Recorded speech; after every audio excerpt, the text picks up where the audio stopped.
Hello everyone, this is Solomon. I'm here to explain you about quick sort. So quick sort is nothing but sorting of an elements in a proper order. So if we give an unsorted array, then the sorting of this array in a proper way is called quick sort. So this is the picture what we can see. So this is an array. So 9 minus 30, sorry, minus 3, 5, 2, 6, 8, minus 6, 1 and 3. So this need to be sorted in a proper order. So first we need to do one thing. So we need to take one element, the first element, as pivot element, and then next to the first element we have to take it as I, and the last element as j. So what happens is that this I keep on going in this direction in search of a bigger element than the I, and the j, it goes in the backward direction in search of the smaller element than j. So when this become true, so that will place the orders. So minus 3 is taken here, then it will keep on searching a smaller element, so an exact bigger element. So 2 is taken here, so than 2 a smaller element. So I'm sorry, I should search of smaller element and j should search of bigger element. So if we take in this way, so I is in search of larger element than the I, so j is in search of the bigger element. So first we'll go minus 3, then 5, and then 2. So 2 is taken here, and then from 2 again we'll shift it to here j. This will go in search, and this will keep, and 8 we can see here place. So here I should be less than or equal to 3, I should be greater than equal to 3. So this is based on sorted of I and j. So I here and j here.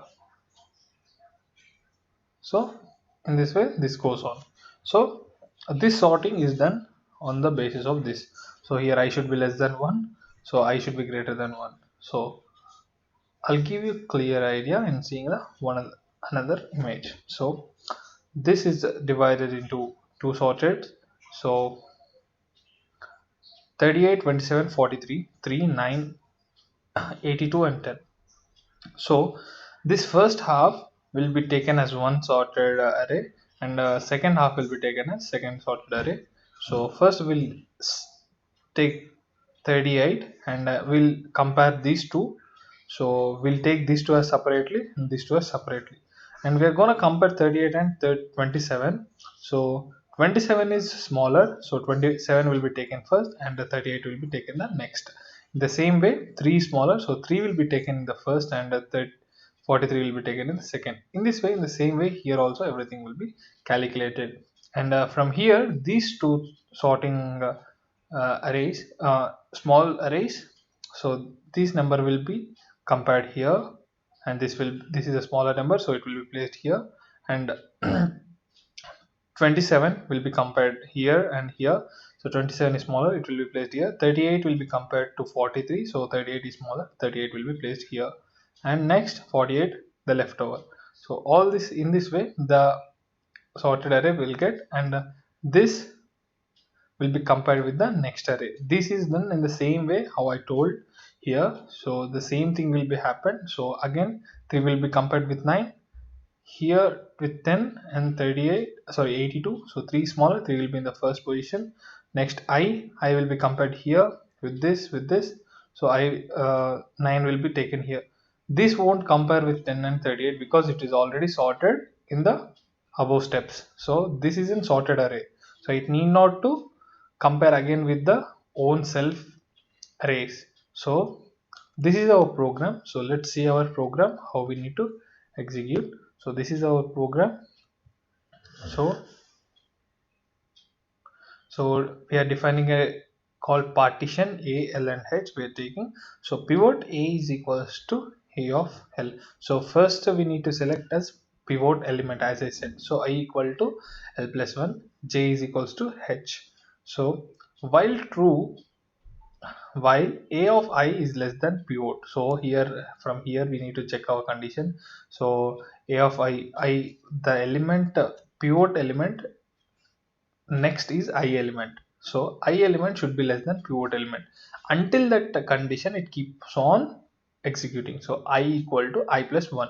So while A of j is greater than pivot, so j equal to j minus 1. So j should be greater than pivot element. So if I is less than j, then temp equal to a of I equal to a of j. So we are checking this both condition. We are checking both the elements. A of I is equal to a of j. So a of j equal to temp. We are swapping the element. So this will be taken into this. A of I element will be taken into temp. A of j element will be taken into I, and temp element will be taken into a of j. We are swapping the element. Else, in the, if this is not done, we have to do in else part. Temp equal to a of L, a of L equal to a of j equal to temp. So we are swapping the elements again. So return j. We need to return j in the final. So we are defining a quicksort a comma L comma h if L is less than h. So array has more than one element. So when this array is having more than one element, we need to check the conditions, right? So p index equal to partition a, L and h. So quicksort, we need to give this exact values. So n equal to enter an array size. So first I want to enter an array size, then the array size will be stored here, the array, and for I in range of n is nothing but array size. So if I give 5, it will execute my program till 5 elements. If I give more elements, it will be overloaded, so that can't be executed. So I need to give 5 elements. So if I take 100, I can give 100 elements. A dot append int init enter the elements you want to place in an array. So all the elements what I want to place in an array, I need to keep on giving in this way. So quicksort a comma 0 length a minus 2. So why you are taking a minus 2? Pivot is one thing, and next we have to continue. So we are taking the length and we need to keep on changing the position of the pointer. So print a. So finally the value a will be printed. A is nothing but the sorted array. So let's run the code and check how this is working. So quicksort. So enter the size of an array. So I will enter the size of an array 5. So first normally we'll give an sorted array one as in like 1 2 3 4 5. So it is displaying an array clearly 1 comma 2 comma 3 comma 4 comma 5. So now we will give it in some different way, like 4 3 2 1 and 5. So let's see exactly the elements. Even if we give in a different order, it's gonna print in proper sorted order. So 1 2 3 4 and 5 will be my output. So it can be 100 numbers, 1000 numbers, our array size, it will print in a proper order. So in this way we can see the quicksort and implementation of quicksort. That's all in this video. Thank you everyone.